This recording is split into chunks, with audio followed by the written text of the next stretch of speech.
So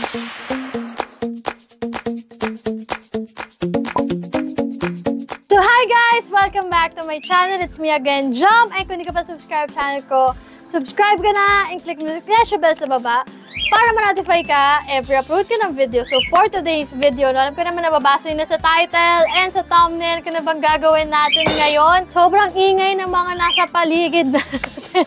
Yan, medyo naka-zoom out tayo guys. Sobrang recommended ko sa lahat ng mga nag-work dyan. Work from home. Sa mga masasakit na mga ganito meron akong i-recommend or ibubudol sa inyo. At ang tinatawag natin dito ay isang Monster Air Mars M2 Max wireless vertical mouse to. Before pa guys, sa mga videos ko na napapanood yun, nag-ergonomic mouse na ako kasi may mga instances na sumasakit na yung ganitong side ko. Ganyan. Gumaganto na ako. So, mga madalas magganito, ito yung box niya. So, ayan na. Mismo yung product. Kung makikita nyo, color beige yung binili ko. May mga tatlong choices siya. May beige, may black, may white. After na to guys, ipapakita ko sa inyo kung paano siya ginagamit para sa ganun. May idea na rin kayo pag nabudol ko kayo dito after ng video na to. Lalagay ko sa description box yung link ko sa inyo mabibili. Para sa ganun, no? Sabay-sabay na tayong gumamit ng ergonomic mouse sa mga lagi sumasakit ang kamay. Features niya guys is one-click screenshot.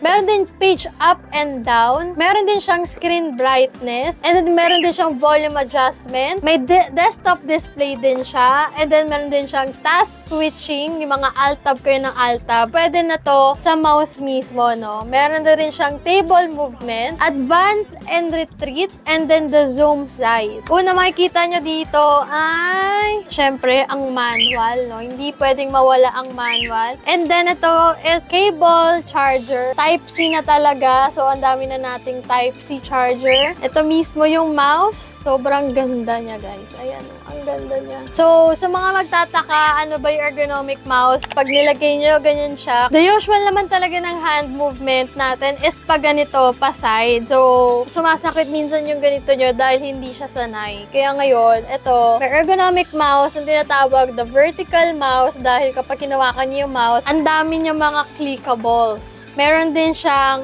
backward and forward. And then, ang pinaka-favorite part ko dito, guys, is meron siyang copy and paste. Kahit hindi ka na mag-keyboard, no? So, mouse pa lang, perfect na. Pwedeng-pwede na. And then, the next one is meron siyang DPI. Ayan. Kung depende sa inyo, kung gano'n nyo kabilis gusto yung arrow, no? And then, syempre, yung scroll. Ayan. Ito ang pinaka-cute na part dito is meron siyang screen. The first time, ito, meron din siyang roller. And then, yung screen niya dito lalabas. Ito pa ang maganda dito, guys. Meron siyang USB. Iko-connect nyo lang siya sa laptop. Pwede nyo nang gamitin yung mouse nyo. And then, kung ayaw nyo nang naka-USB, meron din siyang wireless Bluetooth, no? So, pwede nyo siya i-connect sa Bluetooth. Iko-connect natin siya sa laptop. I-on nyo lang to guys.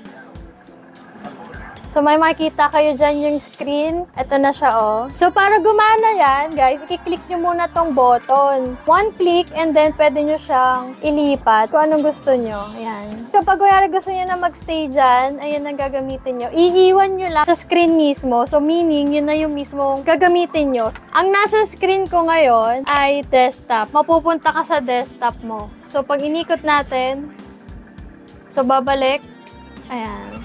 Desktop. No? Yan. And then next naman, para magpalit tayo ng mode, click lang and then switch. So ngayon, ang nasa screen natin ay Alt-Tab. So instead na gumamit ka ng Alt-Tab button, ito na lang ang gagamitin nyo. So Alt-Tab, lipat. Alt-Tab, lipat. Lipat. Lipat. Amazing! After ng Alt-Tab, palit ulit, dito naman tayo sa forward and backward. Babalik lang siya. Babalik siya dapat sa profile ko. Babalik siya dapat sa home ng YouTube. And then the next one, click lang ulit natin. Next naman ay left and right. This is more on kapag gumagamit ka ng mga Word docs, no? So, madali siya makita. Yung may mga scroll bar dito sa baba, dun nyo siya pwede magamit. Ang next naman ay zoom in and zoom out. Click natin to. Ayan, no? Kung makikita nyo, zoom out natin.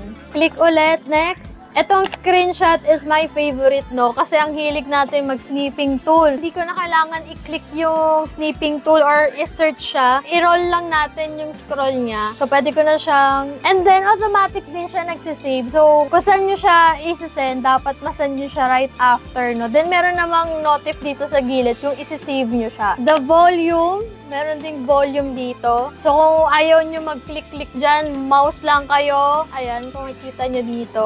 So far, guys, napakita ko naman sa inyo kung paano gamitin yung mga nandito sa mouse, no? And kung may mga other questions kayo, comment down below. Try natin sagutin yan. Lalo na, na-try ko naman na mostly ng mga features dito sa mouse. And so far, so good. Ang sarap niyang gamitin. Medyo, syempre sa una, hindi ka ganun kasanay. Pero eventually, masasanay ka rin, no? Nalagay sa description box yung link kung saan ko siya nabili. Pare-pare sa tayo mag-vertical mouse kung masakit na yung kamay nyo, yung mga mahilig mag-ganyan. And ayun na nga guys, I hope you like this video. Give me thumbs up kung nagustuhan to video to. And comment down below if you have video requests or suggestions pa na gusto mo panood sa channel ko. Thank you guys for watching and see you on my next video. Bye!